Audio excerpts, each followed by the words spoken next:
So I was talking about myelination, the process. What happens is on axons in the peripheral nervous system, like a motor neuron, a Schwann cell will wrap itself around and around and around and around the axon. That process is called myelination.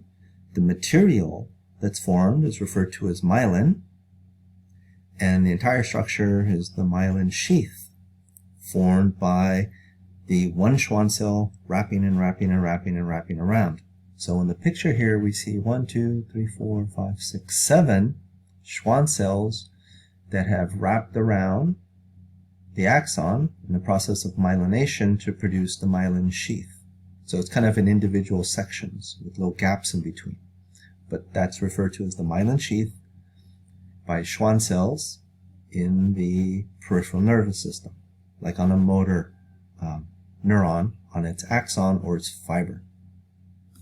Unmyelinated axons also occur in the peripheral nervous system, and what happens here is you get a Schwann cell that partially wraps around multiple axons to kind of insulate them and protect them, but it's not considered fully myelinated because the Schwann cell doesn't wrap and wrap and wrap and wrap and wrap around these axons. So they have a little bit of myelin around them. Because of that, these axons are referred to as being unmyelinated. And as we'll see, the function of the myelin sheath is increasing the speed of the action potential as it moves down or propagates down the axon. The action potential will still move quickly down an unmyelinated axon, but much faster down a myelinated axon. So a synapse, site of connection between cells, in this case a neuron with another neuron, as we see in this figure. So it's an axon terminal and the dendrite of another neuron, even though it could be the cell body. So that would be the synapse, and there's always a little gap, the synaptic cleft, like we saw with the neuromuscular junction, where it was an axon of a motor neuron and the sarcolemma at the motor end plate, the sarcolemma of a muscle fiber, back at when we looked at the neuromuscular junction, which is what this is here. Where's my cursor? Axon terminal and a muscle cell at the neuromuscular junction. The gap is called the synaptic cleft, and that's where the neurotransmitter diffuses across, because once the action potential hits the axon terminal, the vesicles that are storing the neurotransmitter will release the neurotransmitter across or into the synaptic cleft, where the neurotransmitter diffuses across and would latch onto receptors on what's called the postsynaptic membrane, like the membrane after the synapse. So this overall pathway within the neuron, you have the dendrite, which is receptive. Dendrite picks up a stimulus, whether it's a chemical, taste or smell, for example, or pressure, right? Receptors in your skin, or pain or temperature. If it's a neuron in your eye, or photoreceptor, the stimulus is light energy. But whatever the stimulus is, it will stimulate the cell to generate an action potential.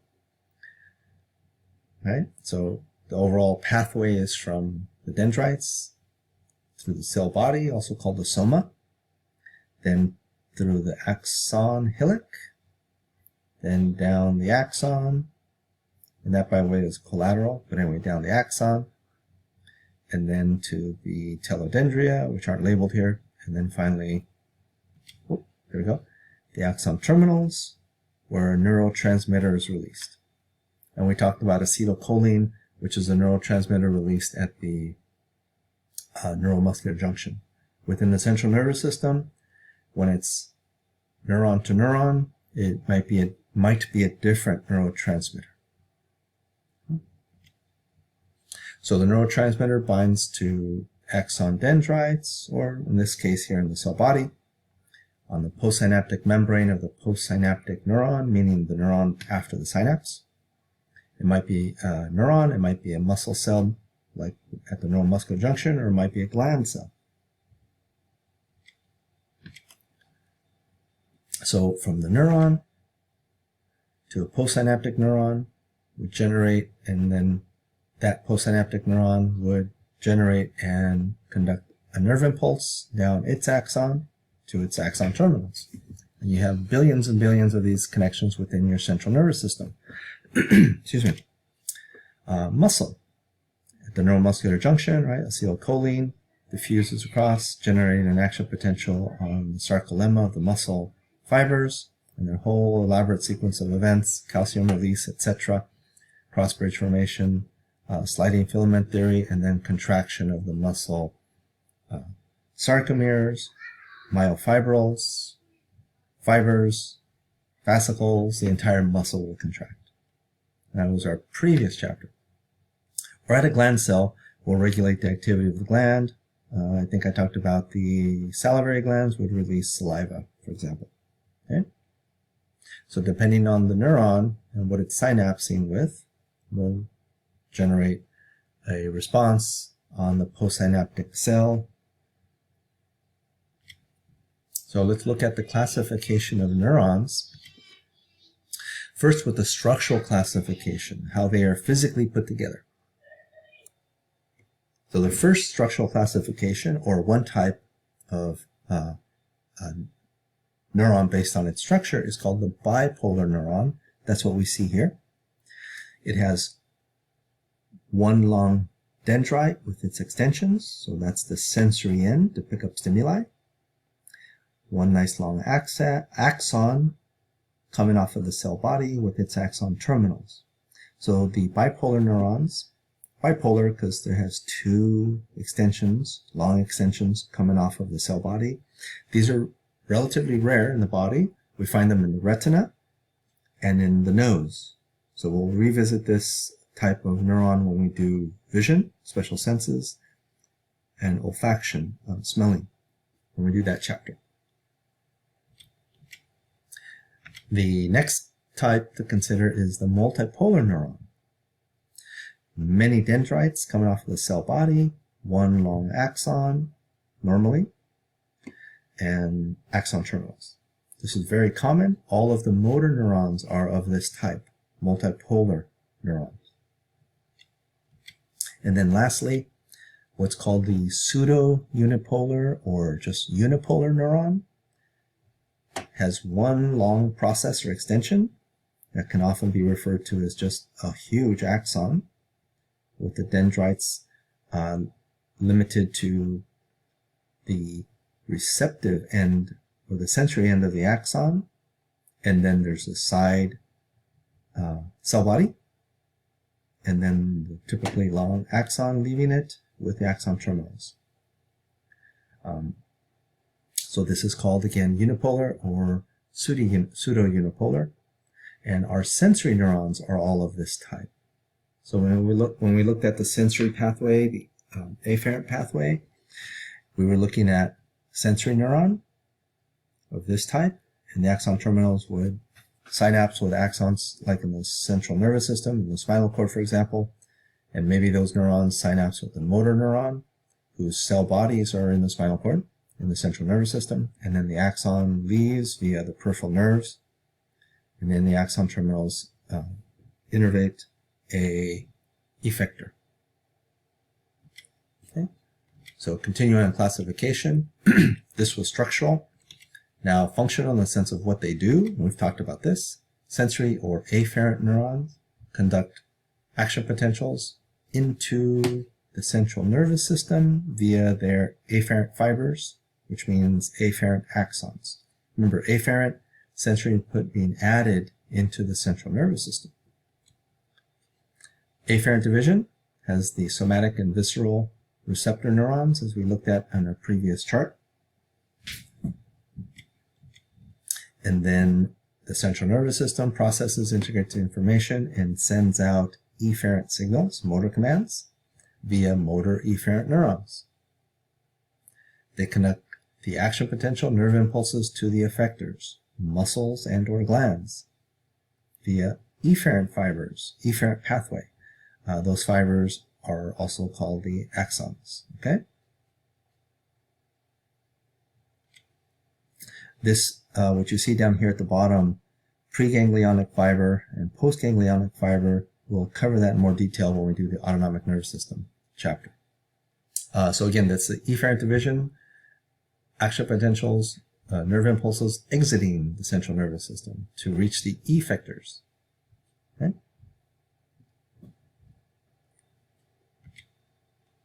And then interneurons are neurons that are found only within the central nervous system. So they're kind of like the go-betweens or in-between neurons between sensory afferent neurons and motor efferent neurons. And they tend to be very abundant. And they help coordinate the motor output commands. Okay, so let's look at how the nerve impulse is generated at the axon. So axons and neurons exhibit what's called excitability. With the appropriate amount of stimuli, they're able to generate a nerve impulse or an action potential. So let's consider first the resting neuron that is not generating an action potential, it's just resting. And when that is the situation, there's a charge distribution across the plasma membrane. Okay? So an action potential is the change in this charge distribution that's called the membrane potential of the axon. And since the axon's at rest, in other words, it's not generating an action potential, it's often called the resting membrane potential. So at rest, no action potential is being generated. The plasma membrane has a charge distribution across it, meaning it is polarized. At rest, it is slightly positive outside relative to negative inside, just across the plasma membrane, okay, all around the axon. And that's because of the unequal distribution of ions across the plasma membrane. There's more or a higher sodium concentration outside versus inside, and inside there's a higher potassium ion concentration versus outside. And there's also other ions like chlorine, negative ion, etc. that aren't mentioned in your textbook. So at rest, the resting axon has a membrane potential. It's charged, positive outside, negative inside, because the uneven distribution and concentration of ions. So to generate the nerve impulse, a stimulus, depending on the neuron type, will depend on the stimulus. For example, if it's pain, the stimulus would be some trauma to the skin, like stepping on a tack or something like that.